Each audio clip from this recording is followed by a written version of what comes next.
kontestasi antar partai politik, calon legislatif, calon presiden hingga nanti disusul kepala daerah telah mendorong giat konsumsi di masyarakat.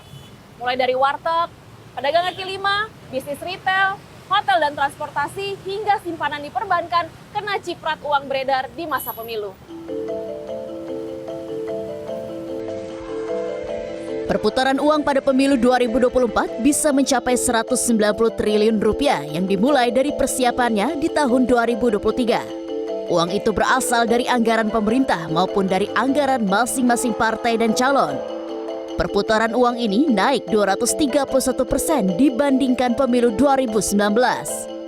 Direktur Eksekutif Indef Tauhid Ahmad mengatakan, Pilpres dan pemilihan legislatif mendatangkan uang beredar hingga 65 triliun rupiah. Sedangkan pilkada diperkirakan akan mencapai 32 triliun rupiah. Pemilu legislatif adalah yang paling banyak melakukan pengeluaran biaya, dikarenakan ada sekitar 15 orang caleg dari satu partai harus menggait suara warga di seluruh Indonesia. Selain untuk mencetak alat peraga kampanye, pengeluaran juga berbentuk sosialisasi secara door-to-door. Namun, perputaran uang fantastis ini hanya terjadi di putaran pertama pemilu presiden. Uang beredar pada Pilpres putaran kedua diperkirakan 4 triliun rupiah saja.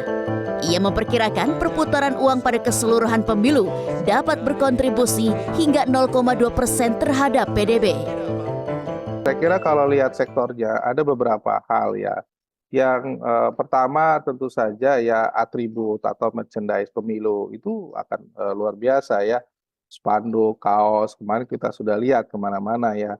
Kemudian juga termasuk jasa pemasangan. Yang kedua adalah makanan nih, catering, event planning, dan sebagainya. Itu akan tumbuh begitu.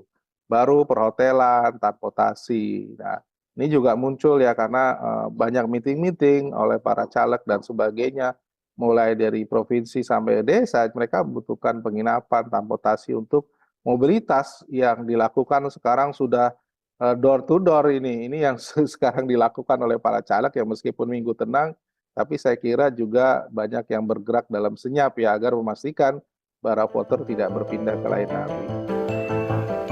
Kepala Ekonom Trimegah Sekuritas Fahrul Fulvian mengatakan perputaran uang selama pemilu 2024 mencapai 140 triliun rupiah di luar penyaluran bansos. Ini telah mendorong konsumsi dan bisa menyumbang 0,8 sampai 1% dari PDB. Masyarakat mengalirkan belanja mereka ke sektor real dan sektor keuangan. Setelah pemilu selesai, belanja mereka akan beralih ke instrumen investasi seperti obligasi, deposito, dan saham.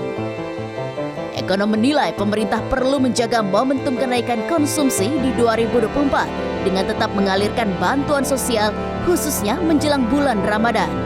Selain itu, kebijakan transfer ke daerah terus dilakukan agar roda ekonomi tetap berputar. Kita lihatnya total belanja ya, ini di luar bansos ya, belanja dari caleg.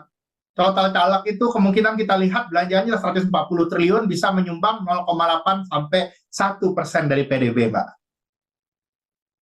Ini dampaknya akan positif, jadinya kita nggak usah kaget kuartal 1 sama kuartal 2 ini pertumbuhan sisi konsumsi kita masih bisa meningkat. Ini bansos itu sangat dibutuhkan karena kondisinya memang by inisial itu uang tidak berputar di bawah, itu udah sering dibahas, jadinya memang solusinya bansos itu momentumnya tidak boleh dikendorkan, itu yang aku lihat. Namun, ekonom mengingatkan jika Pilpres terjadi 2 putaran, pertumbuhan konsumsi di luar pemilu akan dibarengi kekeringan likuiditas akibat memanjangnya kondisi ketidakpastian. Fahrul menghitung semester 1 2024 pertumbuhan ekonomi akan di 5,1%, sementara inflasi akan sampai 3% seiring berakhirnya masa panen. Desi Aritonang, Maria Oktober, Jakarta.